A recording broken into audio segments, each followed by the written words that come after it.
कि बिहार में 1200-1300 परिवार है जिनके परिवार के लोग ही 70-80-90% बिहार में सांसद, मंत्री, उप मुख्यमंत्री बनते जा रहे हैं। अगर सिस्टम चेंज करना है, पॉलिटिक्स में आना पड़ेगा या दूर रहकर भी हो सकता है। तो आपने क्या किया ना, टाइमिंग नहीं रखा है, जिस वजह से अधिकारी का मन बढ़ा हुआ है। अच्छा तुमको जरूरत है, आओ बताते हैं तुमको।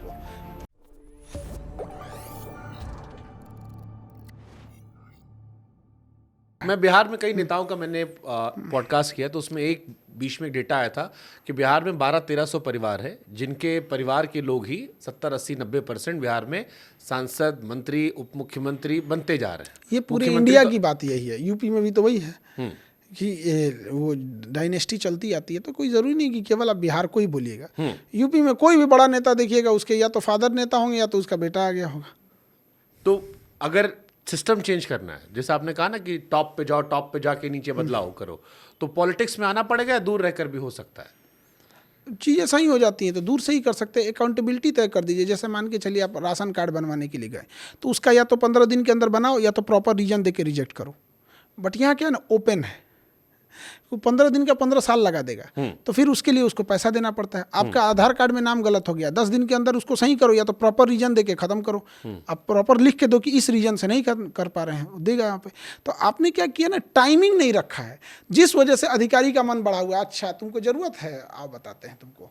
अब हो गया वही काम यहाँ पे। जब उसको दिख रहा है कि इस इंसान को 10 दिन के अंदर काम है, लेकिन हम करेंगे ही नहीं, तो कुछ चीज़ें तो गवर्नमेंट इनिशिएट शुरुआत में ही सही कर सकती है, लेकिन ये करेगा कौन? मान के चलिए वो 10 दिन में नहीं किया, तो आप इसके लिए कोर्ट में जाएंगे। और सबसे ज़्यादा चीज़ें कहाँ अटकी हुई हैं?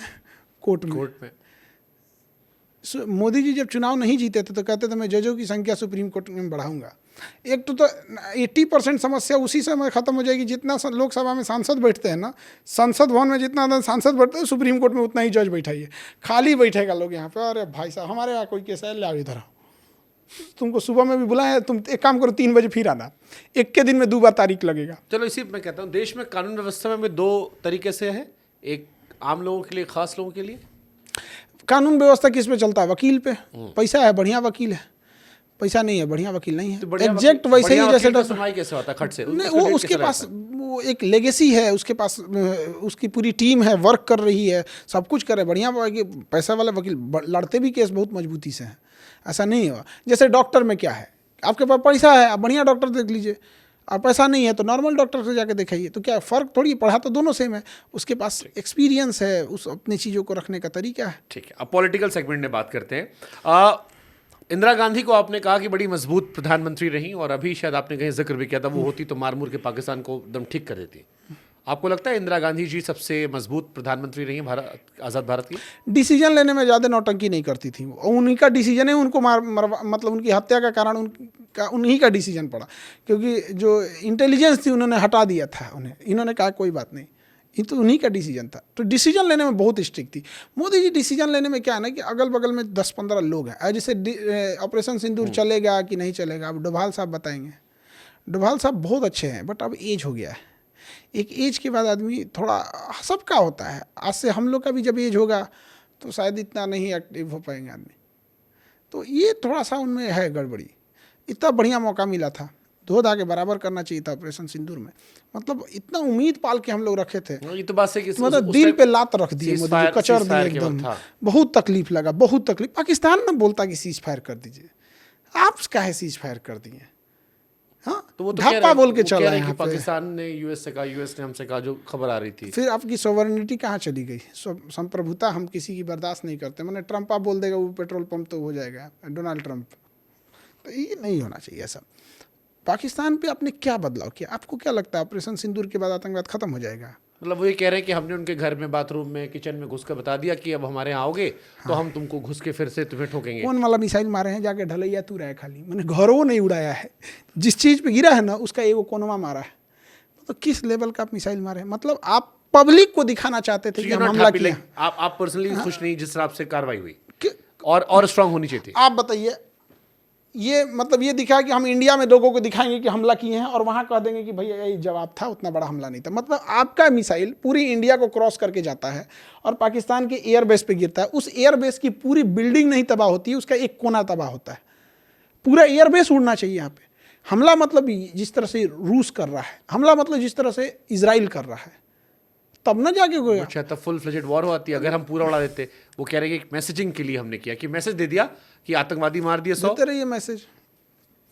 मैं इसमें क्या मिला आपको लगता है पाकिस्तान फिर हिमाकत करेगा? इससे कितना, देखिए पूरी दुनिया का ध्यान था कि इंडिया के ऊपर इन्वेस्टमेंट करने का, क्योंकि यूएस ने टैरिफ लगाया था चाइना पे। ये चीज़ चाइना की थी और हम लोग क्या किए, अब डोभाल साहब को कौन समझाएगा। ये ऑपरेशन जो पहलगाम हमला हुआ था, ये पाकिस्तान द्वारा कराया गया था। इसका मेन मास्टरमाइंड चाइना था। उसके ऊपर इतनी टैरिफ लग गई थी, पूरी दुनिया चाइना की बात कर रही थी। एप्पल शिफ्ट हो गया था इंडिया में, बड़ी बड़ी इन्वेस्टमेंट आ रहे थे। उसको चाइना को दिख गया कि भाई साहब ये पैसा, चाइना एक चीज़ जानता है, भाषणबाजी नहीं, उसको करना पैसा लगाओ। पैसा आ गया ना तो 20 गो दिमाग वाले को रख लेंगे। अब पैसा नहीं है ना तो अपनो दिमाग काम नहीं करेगा। सही बात है। तो चाइना का सीधा सिंपल है। हम लोग भाषणबाजी की, सस्टेनेबल डेवलपमेंट तो एजुकेशन तो ये तो इसके लिए भाषणबाजी रहने दो। यहाँ पे पैसा रहेगा, अपना फर्स्ट क्लास सेक्रेटरी रख लेना। यहाँ पे प्रधानमंत्री के पास पावर है, पैसा है, बड़े बड़े आईएएस अधिकारी एक्सपीरियंस लेके उनके पीछे रहते हैं, यहाँ पे काम कर रहे होते हैं। यहाँ पे चाइना ने यही काम कर दिया। चाइना का ड्रोन टेस्ट हो गया, चाइना का मिसाइल टेस्ट हो गया, चाइना का रडार टेस्ट हो गया, और चाइना ने यह भी टेस्ट हो गया कि भारत जब हमला करेगा तो किस तरह की मिसाइल और किस तरह का एयरफोर्स लेके आएगा। चाइना खुश, पाकिस्तान को क्या जाता है। पाकिस्तान का वो जो सेना प्रमुख है आसिफ मुनीर, अपने को फील्ड मार्शल घोषित कर दिया। हाँ, वो भी गजब था। हम मतलब एक तो उनके छाती में इतना बैश लगा, मैं आज जान नहीं पाया कि कौन सा जीते हैं वो इतना, और ऊपर से फील्ड मार्शल। और जो फोटो शहबाज शरीफ दिए वो चाइना वाली फोटो थी। अब ये क्या कहिएगा, हमको क्या मिला ऑपरेशन सिंदूर से? हम किसी से पूछते हैं क्या मिला। तो आपकी नज़र में क्या मिला हमें ऑपरेशन सिंदूर से, पॉजिटिव नेगेटिव क्या मिला? हाँ, एक तो सेना का मनोबल आप लेके चले गए। सेना पूरी फुल फ्लेजेड आप बॉर्डर तक पहुंचा के लेके गए थे, सबकी छुट्टियां कैंसिल कराए थे। क्या क्या हुआ था, हम अपने बटालियन एनसीसी बटालियन में जाके वो कहते, क्योंकि हम लोग जब करते थे तो बताया गया था कि आप लोग अपने बटालियन में आके वो करिएगा। तो हम लोग भी तैयार बैठे थे कि क्या पता उस समय नहीं हुआ था, इस समय मिल जाए, थूर थार देंगे यहाँ पे। सही में हम छुट्टी दिए थे 3 दिन अपने आपको इस बार। हाँ महाराज, इस टाइम तो आपका ऑपरेशन सिंदूर चल रहा होगा। नहीं, वो उसमें कितना टाइम लगता है, 1 दिन। अच्छा, कोई बहुत बड़ा धूमधाम थोड़ी करना है यहाँ पे। हमारा तो जिस दिन रिसेप्शन था उस दिन हम क्लास लिए थे, सब रिसेप्शन वाला कर रहे थे। तो बॉर्डर पिक्चर का 60 वाला हो गया।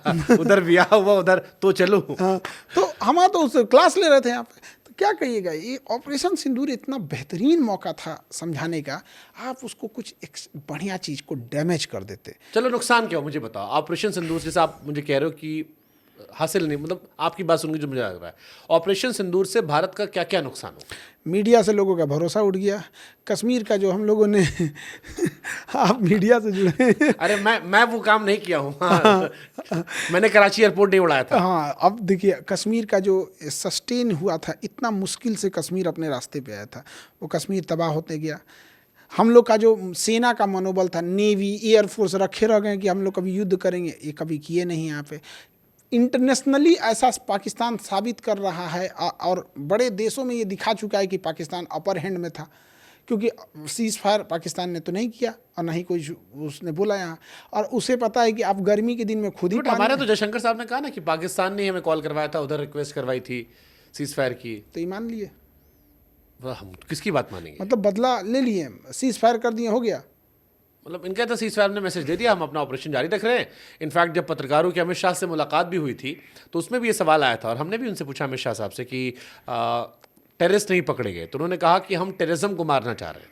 टेररिस्ट तो वो शराबी है या धर्म के नाम पे भटका हुआ आदमी है जिससे कुछ पैसा देकर या नारा लगवा कर आगे भेज दिया गया। हम रूट कॉज को मार रहे हैं। कितना परसेंट डाउन होगा इसके बाद, ऑपरेशन सिंदूर के बाद कितना परसेंट? आपका क्या आकलन? आप तो 1% कमी नहीं आएगा, उन सबका और मनोबल बढ़ जाएगा इसके बाद, क्योंकि पकड़ाया ही नहीं है सब। ये बताइए, इजराइल जो किया है उसके बाद हमास हिम्मत करेगा नहीं? तो फिर यही बताइए, आप ऑपरेशन सिंदूर के बाद क्यों नहीं बोल पा रहे हैं?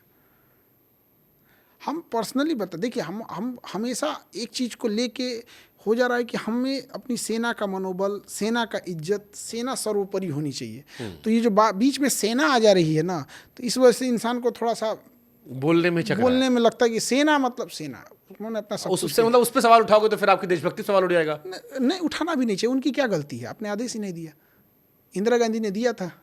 बट इंदिरा जी का भी, जैसे अगर मैं दौर बात करूं सर, क्योंकि मैंने उस पर भी स्टोरीज की थी, 1971 वाली जो बात है उस पर भी एक आता है कि उस टाइम ही पाकिस्तान ने हमारे कई सारे फौजियों को कैद करके रखा था, और वो कैदी जिनके बारे में आया कि वो मर गए, बाद में बहुत सारी चिट्ठियां आती रहीं, ऐसे सैकड़ों फौजी, शायद 50 से 54 हमारे फौजी थे। उसमें मूवी भी बनी, उससे मूवी बनी, दीवार बनी थी अमिताभ बच्चन की, जिसपे आते रहे धीरे धीरे धीरे, और उनकी हमने बार्गेनिंग नहीं की, हमने कश्मीर बार्गेन नहीं किया, जबकि हमारे पास बड़ा अच्छा मौका था। 93,000 सैनिक थे, अगर इंदिरा जी चाहती तो या तो कश्मीर का मामला सॉल्व कर लेती, या कम से कम 93,000 के बदले 52 कैदी हमारे 52 सैनिक जो हैं वो ले सकती थी, बट उन्होंने भी प्रेशर में बाद में छोड़ दिया। एक युद्ध के बाद बहुत बड़ा, एक इतना बड़ा युद्ध होने के बाद भी कहीं ना कहीं अमेरिका का प्रेस्टीज इस दाव पे लग गया था। हाँ, उस बार निक्सन उसकी पूरी इज्जत प्रतिष्ठा दाव पे हो गई वो तो मटिया मिट कर दी थी इंदिरा जी ने पूरा बर्बाद कर दिया था। हाँ। तो कहीं ऐसा ना हो कि इंदिरा गांधी का जिद अमेरिका के लिए द्वितीय पर्ल हार्बर ना बन जाए।